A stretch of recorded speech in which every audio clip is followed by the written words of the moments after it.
우리 함께 잠시 기도하도록 하겠습니다. 하나님 감사합니다. 오늘도 변함없이 저희를 말씀의 자리, 주님 바라보는 자리로 허락하여 주시니 감사드립니다. 하나님 이 시간 말씀이 선포될 때 성령님께서 우리 모두를 주관하여 주셔서 이 말씀 가운데 우리 한 사람 한 사람에게 꼭 필요한 말씀이 새겨지는 귀한 은혜의 시간 될 수 있도록 인도하여 주옵소서. 특별히 하나님 오늘은 성금요일 예수님의 죽으심을 기억하는 날입니다. 우리가 말씀을 들을 때 주님의 그 죽으심, 주님의 그 고난을 깊이 묵상하게 해주시고 하나님 이 말씀으로 말미암아 새 생명 얻는 귀한 시간 될 수 있도록 인도하여 주옵소서. 우리 주님 예수님의 이름으로 기도합니다. 아멘.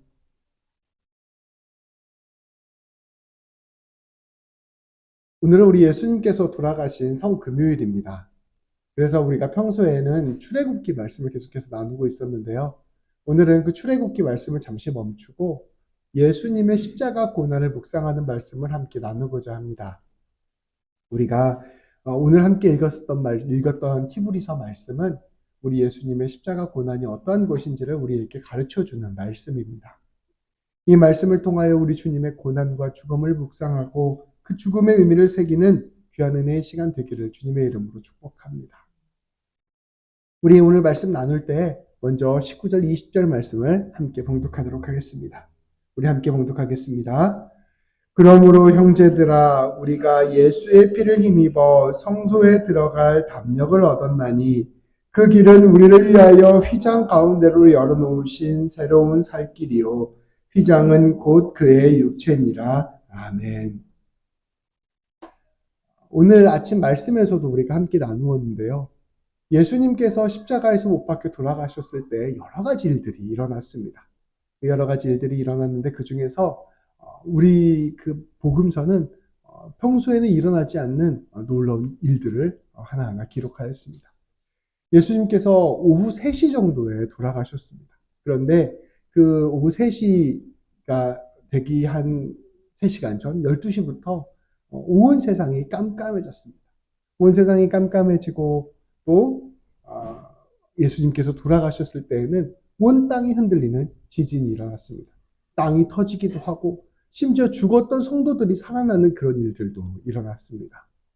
예수님께서 죽으셨을 때 이 예수님이 정말로 하나님의 아들이라는 것을 그러한 일들을 통해서 볼 수가 있었습니다. 예수님께서 죽으셨을 때 이런 여러 가지 일들이 일어났는데요. 그 중에서 한 가지 놀라운 일 하나가 일어났습니다.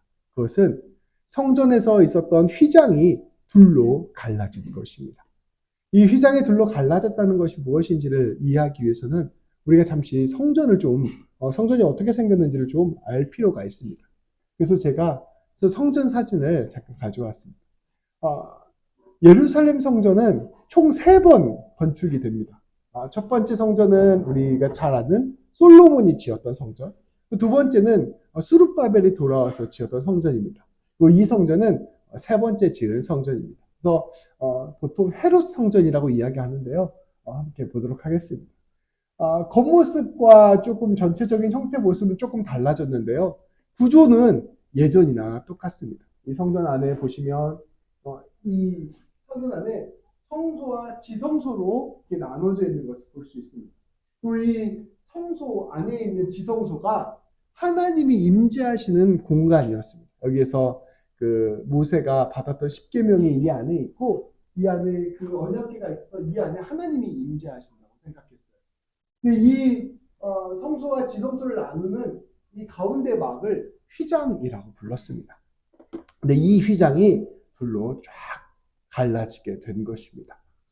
예전에 제가 한국에서 성막 체험 비슷한 걸 가본 적이 있어요. 그 성막 체험이 뭐냐면 그 이스라엘 백성들이 그 출애굽해서 광야에서 생활을 할 때 성막에서 지냈잖아요. 근데 그 성막을 그대로 이렇게 복원해서 만들어 놓은 곳이 한국에 가면 있습니다. 그래서 그 성막을 갔었는데 그 성막에 가면 휘장도 똑같이 재현해 놓은 것을 볼 수가 있습니다. 이 휘장이 가는 이런 커튼 같은 천이 아니에요. 엄청 두껍습니다. 그러니까 뭐 사람의 손으로나 뭐 칼이나 가위나 이런 걸로 찢어지는 천이 아닙니다. 매우 두껍고 튼튼한 장막이 이렇게 딱 중간에 가리고 있었는데 이것이 둘로 찢어진 것입니다. 이 휘장은 성소와 지성소 사이를 나누면서 하나님과 사람 사이의 엄격한 분리를 보여주는 것이었습니다. 출애굽기 33장 33장 20절 말씀에 보면 하나님이 사람을 만나게 되면, 이게 죄인인 사람이 하나님을 마주보게 되면 그 사람이 죽는다라고 표현되어 있습니다. 거룩하신 하나님과 죄인된 우리가 실제로 만나게 되었을 때 그 자리에서 그 죄인된 사람이 죽을 수밖에 없다라는 것을 말씀을 우리에게 이야기해 주고 있어요. 그러니까 하나님을 만난다는 것은 쉽게 만날 수 있는 일이 아니라 매우 정결한 상태에서, 아무런 죄가 없는 상태에서 만나야만 그 하나님을 만나뵐 수가 있었던 것이죠. 그래서 옛날에 유대인들은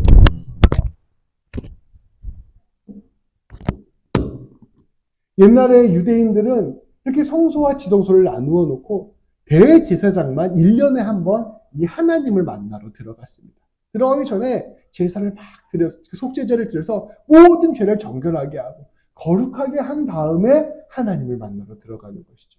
근데 하나님을 만나러 들어갔을 때 혹시 이 사람이 속죄받지 못한 죄가 있어서 죽을 수도 있잖아요.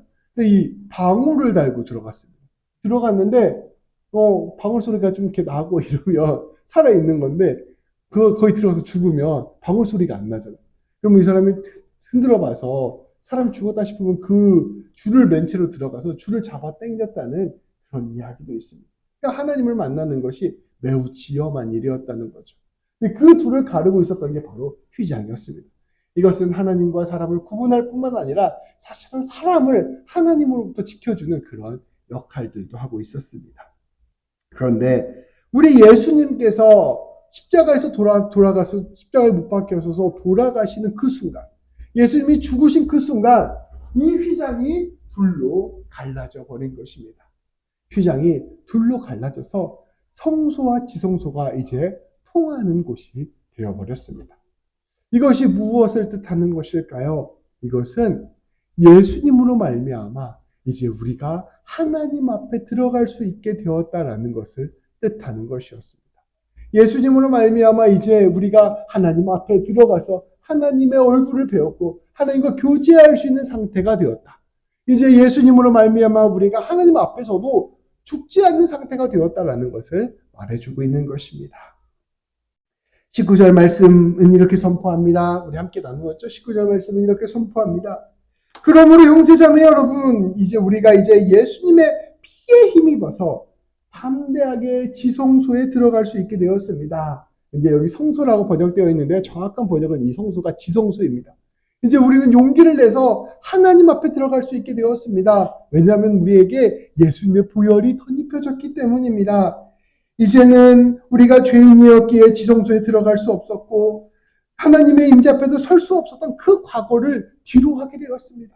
이제는 우리 예수님 보혈로 말미암아 휘장 넘어 지성소로 하나님 앞으로 나아갈 수 있게 되었습니다. 말씀을 선포하고 있는 것입니다. 예수님께서는 십자가 죽음으로 휘장을 찢어주셨고 우리에게 새로운 살 길을 열어주셨습니다. 이제 새로운 휘장은 예수님의 몸으로 된 육체입니다. 우리는 이제 주님 통가에서 하나님 앞으로 나아가게 된 것입니다. 우리가 오늘 말씀을 시작하면서 우리가 이제 고난을 기억하는 성금요일이라고 했잖아요. 성금요일에서 우리가 가장 먼저 생각해 보아야 될 것은 무엇이냐면 다름 아니라 우리 예수님의 십자가 죽음이 우리에게 무슨 의미가 되었는가를 생각하는 것, 이것이 우리가 가장 먼저 생각해 봐야 되는 것입니다. 근데 그것이 무엇이냐? 오늘 히브리서 10장 19절에서 말씀하셨던 것처럼 하나님과 우리 사이를 가로막고 있었던 휘장을 찢는 일이었습니다. 이제 우리가 하나님과 얼굴을 마주보게 되고 교제하게 되었다. 이것이 바로 십자가가 우리에게 가르쳐주는 가장 중요한 의미라는 것입니다. 예수님은 우리의 문이 되어주셨습니다. 우리의 휘장이 되어주셨습니다. 이제 예수님 믿는 사람은 예수님의 말씀, 이름에 힘입어서 하나님을 만나게 되었고 하나님과 교제할 수 있게 되었다는 것입니다. 우리 주님께서는 우리 주님께서는 십자가를 통하여 하나님의 자녀로 우리를 바꾸어 주셨고 참된 사랑과 평화의 관계를 하나님과 우리 사이에 맺어 주셨습니다. 예수님께서는 당신의 몸과 피로 하나님을 우리에게 선물로 주실 것입니다. 이어지는 말씀은 이런 놀라운 은혜를 다시 한번 설명하고 있습니다. 21절, 22절 말씀을 우리 함께 봉독하도록 하겠습니다. 또 하나님의 집 다스리는 큰 제사장이 계심에 우리가 마음의 뿌림을 받아 악한 양심으로부터 벗어나고 몸은 맑은 물로 씻음을 받았으니 참 마음과 온전한 믿음으로 하나님께 나아가자. 아멘. 말씀을 선포합니다. 이제 우리 예수님께서 하나님의 집에 큰 제사장이 되셨습니다. 제사장의 역할은 어떠한 역할입니까? 하나님과 우리 사이의 중간에 서서 하나님과 우리의 관계를 이어주시는 분이 된 것입니다. 우리 예수님께서 이제 성전 안에서의 큰 제사장이 되셨다는 것은 예수님이 가운데 서셔서 하나님과 우리 사이의 관계를 중재해 주시는 분이 되셨다는 뜻입니다. 이제 예수님 때문에 우리는 하나님과 교제할 수 있게 되었고 예수님 때문에 하나님과 소통할 수 있는 관계가 되었다는 것입니다. 그러니 이제 우리가 하나님께 나아갑시다 라고 선포하고 있는 것입니다. 말씀은 22절 말씀은 이렇게 이야기합니다. 우리가 마음의 뿌림을 받아서 악한 양심으로부터 벗어나게 되었습니다. 뿌림이라는 것은 뿌리는 거잖아요. 예수님의 피를 뿌렸다는 걸 뜻해요. 우리의 마음에 예수님의 피가 뿌려졌습니다. 그래서 우리는 이제 죄책감으로부터 벗어나게 되었습니다. 예전에 하나님 앞에 서서 하나님 만나면 어떻게 하지? 이런 두려움이 있었다는 거예요. 아담이 죄를 짓고 난 다음에 아담아 어디 있느냐라고 할 때 아담이 이렇게 숨었잖아요. 하나님 얼굴 보기가 무서워서. 우리가 죄를 짓고 하나님을 알지 못하고 하나님 앞에서 하나님을 모르는 인생을 살아가게 되면 하나님을 부르실 때 우리는 본능적으로 두려움을 느끼게 됩니다. 죄책감을 느끼게 된다는 거예요. 근데 예수님의 보혈로 말미암아 우리는 이러한 죄책감으로부터 벗어나게 되었다는 것입니다. 그리고 우리는 몸은 맑은 물로 씻음을 받았다라고 이야기합니다. 이것은 예수님께서 예수를 믿는 사람에게 허락하신 세례를 뜻하는 것입니다. 우리가 마음에는 보혈이 적셔지고 온 몸은 세례로 새로운 사람이 되었으니 이제 우리는 하나님께 나아갈 수 있는 사람이 되었습니다. 그러니까 우리가 굳센 마음, 참 좋은 마음과 굳센 믿음으로 이제 하나님께 나아가야 합니다. 라고 이야기하는 것입니다. 예수님의 십자가를 묵상한다는 것은 하나님과 우리 사이의 관계가 회복되었다는 것을 의미합니다. 이제 더 이상 우리가 죄로부터 사로잡혀 사는 삶이 아니라 우리가 심판을 두려워하는 삶이 아니라 하나님을 만나게 되었다는 삶을 의미합니다. 이게 예수님의 십자가를 묵상하면 묵상할수록 우리는 담대하게 하나님 앞에 나아갈 수 있게 되는 것입니다. 오늘 말씀도 우리에게 선포하는 것입니다. 여러분, 예수님이 여러분을 위하여 십자가에 못 박혀 죽으셨으니 이제 그것 바라보면서 담대하게 하나님께 매일매일 나아가십시오. 선포하고 있는 것입니다. 성금요일 우리가 주님의 십자가를 생각하면서 가장 먼저 기억해야 될 것 다름 아니라 날마다 주님께 나아가야겠구나, 하나님께 나아가야겠구나 결단하는 것이 되어야 한다는 것입니다. 성도 여러분, 하나님께 나아가는 것, 우리 인생 속에서 하나님께 나아가는 것은 성도의 특권이자 의무입니다. 우리가 하나님께 나아갈 수 있게 되었다는 것, 우리가 하나님께 기도할 수 있게 되었다는 것, 우리의 삶의 순간순간에 하나님을 의지할 수 있게 되었다는 것, 우리는 너무나 당연한 일처럼 생각하지만 이 일을 가능하게 하시기 위하여 우리 예수님께서 죽으셨습니다. 예수님이 오시기 전까지는 하나님 만나려면 예루살렘 성전에 갔어야 됐어요. 직접 가서도 하나님 직접 보지 못하고 제사장 통해서 소잡고 양잡고 제사장 통해서 하나님한테 내 뜻 전하는 그런 일들을 해야 했습니다. 그런데 예수님께서 십자가에 죽으심으로 말미암아 우리의 모든 일상 속에서 우리는 하나님을 만날 수 있게 되었다는 것입니다. 우리는 하나님을 의지하고 하나님과 함께 동행할 수 있다는 이 귀한 사실을 꼭 기억하고 매 순간 하나님 앞에 나아가는 삶을 살아야 할 것입니다. 우리는 이것을 날마다 사용해야 됩니다. 날마다 삶의 문제들을 하나님께 아뢰고 날마다 하나님을 생각하며 하나님과 교제해야 되고 날마다 생명의 힘을 얻고 살아가야 합니다. 인생을 살아가면서 우리가 여러 가지 일들을 겪잖아요. 아침에 일어나서 이렇게 가족 집안일을 하기도 하고 또 회사에 가서 여러 가지 우리가 업무들을 하기도 하고 또 우리가 그 밖에 여러 가지 삶의 많은 상황과 순간들을 처하는데 그 모든 순간에 우리는 하나님을 초대해야 됩니다. 하나님이 지금 나와 함께하고 계심을 기억하고 순간순간 하나님께 기도하는 삶을 살고 순간순간 하나님을 의지하는 삶을 살고 순간순간 하나님 손 꼭 붙잡고 살아가는 삶, 그것이 다름 아닌 예수님 기억하는 삶입니다. 하나님 예수님께서 우리에게 일종의 자유이용권을 주셨어요. 롯데월드, 옛날에 에버랜드 이런 자유이용권을 주셨는데 그거 바꿔서 들어가서 아무것도 안 하는 거랑 똑같은 거예요. 하나님을 의지하지 않고 살아가는 삶. 날마다 하나님 기억하면서 하나님과 동행하는 것, 그것이 바로 예수님 십자가를 잘 붙들고 살아가는 것입니다. 우리가 이렇게 하나님 손 꼭 붙잡고 살아갈 때 그 삶이 어떠한 삶이 되어야 되는지를 이어지는 말씀은 구체적으로 우리에게 가르쳐 줍니다. 23절부터 25절까지 말씀을 우리 함께 읽어보도록 하겠습니다. 이것은 예수님을 믿고 예수님과 더불어서 하나님과 동행하는 삶이 무엇인지를 우리에게 보여주는 말씀입니다. 우리 같이 한번 읽도록 하겠습니다. 또 약속하신 이는 미쁘시니 우리가 믿는 도리의 소망을 움직이지 말며 굳게 잡고 서로 두루보아 사랑과 선행을 격려하며 모이기를 배하는 어떤 사람들의 습관과 같이 하지 말고 오직 권하여 그날이 가까움을 볼수록 더욱 그리하자. 아멘. 우리는 예수님으로 말미암아 이제 하나님 만나는 삶을 살게 되었습니다. 하나님과 동행하는 삶, 하나님을 우리의 아버지로 모시고 하나님과 교제하는 삶을 살게 되었습니다. 그런데 우리가 그렇게 하나님과 교제하고 함께하는 삶을 살아갈 때 꼭 기억해야 되는 것이 있습니다. 그것은 오늘 말씀하신 23절 말씀입니다. 우리 하나님이 참으로 미쁘신 분이라는 것입니다. 요즘은 미쁘다는 말 잘 안 쓰잖아요. 요즘 실제로 쓰는 사람 아무도 없는데요. 이 미쁘다라는 말이 무슨 뜻이냐면 진실되다, 신실하다, 조금 더 쉽게 설명하면 믿을 만한 사람이다. 저 사람 진짜 믿을 만한 사람이다 라고 할 때 미쁘다, 미쁜 사람이다 이렇게 표현을 했대요. 우리 하나님은 참으로 믿으실 만한 분, 참으로 신실한 분, 참으로 진실한 분이시라는 것입니다. 우리 하나님께서는 우리를 위하여 예수 그리스도를 보내주셨습니다. 로마서 8장 32절 말씀을 이렇게 이야기하고 있어요. 우리에게 예수님을 주신 분이 우리에게 다른 모든 선물들을 주시지 않으시겠느냐. 우리 예수님 하나님께서 믿을 만한 분이라는 것의 가장 큰 증거는 바로 예수님을 보내주셨다는 것입니다. 당신의 아들을 우리에게 보내주실 만큼 우리를 사랑하시고 우리를 귀하게 여기시고 우리를 구원해 주시는 분이시라는 것입니다. 이만큼 믿을 만한 사람이 어디 있겠습니까?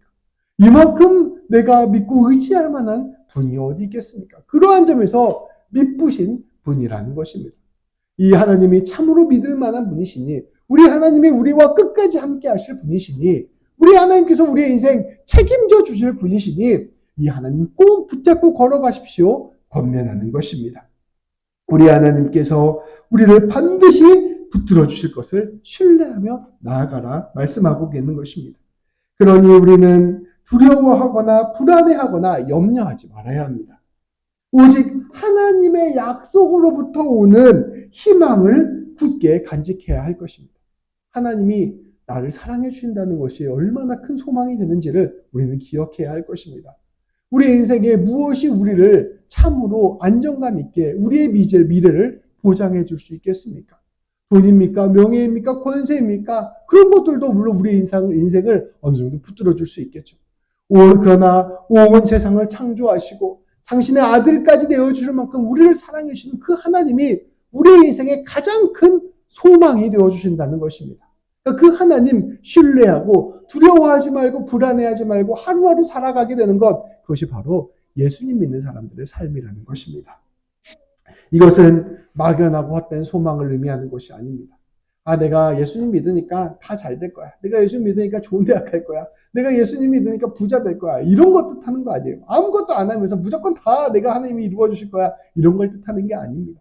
내가 하나님을 신뢰하고 하나님을 의지하면서 하루하루 최선을 다해 살아간다면 하나님께서 그 모든 것들을 통하여 반드시 하나님의 귀한 열매를 맺어주실 거야 기대하고 신뢰하면서 살아가는 것을 뜻하는 것입니다. 우리가 주님과 함께 걸어간다면 그 길이 고난의 길이라도 가장 귀한 길인 것을 신뢰하고 용기를 내어 주님이 원하시는 길 걸어가게 되는 것, 그것이 바로 주님 신뢰하며 살아가는 것입니다. 이러한 삶을 살아가라 말씀하고 있는 것입니다. 그것이 바로 우리 그리스도인들의 모습입니다. 우리의 모든 인생을 주관하시고 우리의 모든 역사를 주관하시는 분이 하나님이심을 기억하고 그 하나님 신뢰하면서 오늘 내가 해야 될 일 무엇인가 용기를 내어 한 걸음 한 걸음 걸어가게 되는 것, 최선을 다하여 살아가게 되는 것, 그것이 바로 우리가 예수님의 십자가 바라보고 하나님과 동행하는 삶입니다. 더불어 우리는 어떠한 삶을 살아야 됩니까? 24절, 서로 도와보아 사랑과 선행을 격려하는 삶을 살아야 합니다.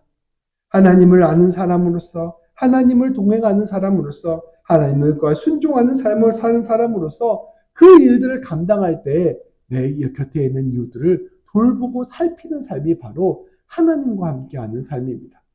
우리 주님께서 우리를 위하여 하나님과 우리의 관계를 회복시키기 위하여 자신을 내어주셨습니다.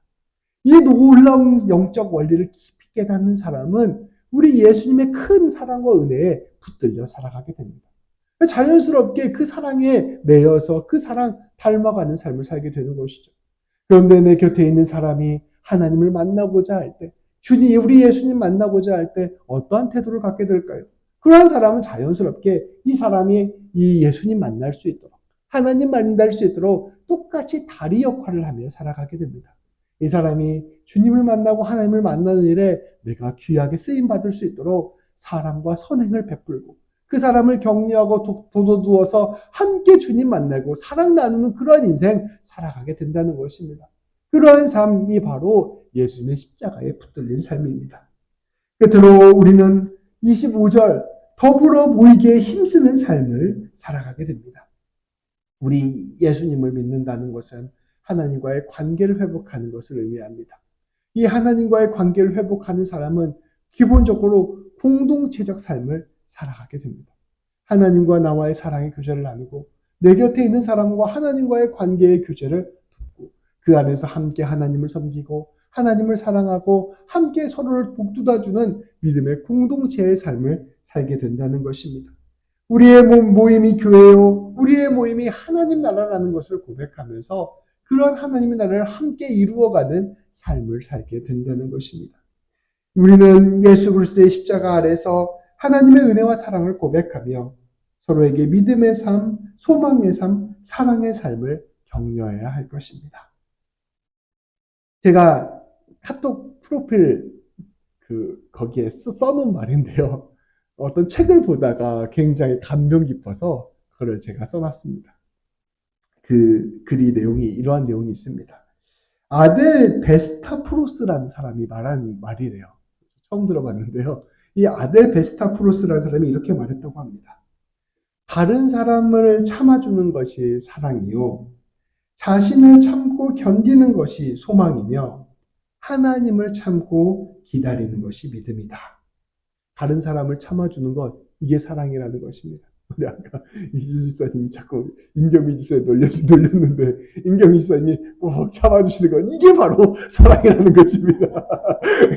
이게 바로 사랑이에요. 사랑이 딴 게 아니에요. 참아주는 게 사랑입니다. 우리 찬설이 이현이 매일 나를 괴롭히는데 참아주는 것이 바로 사랑입니다.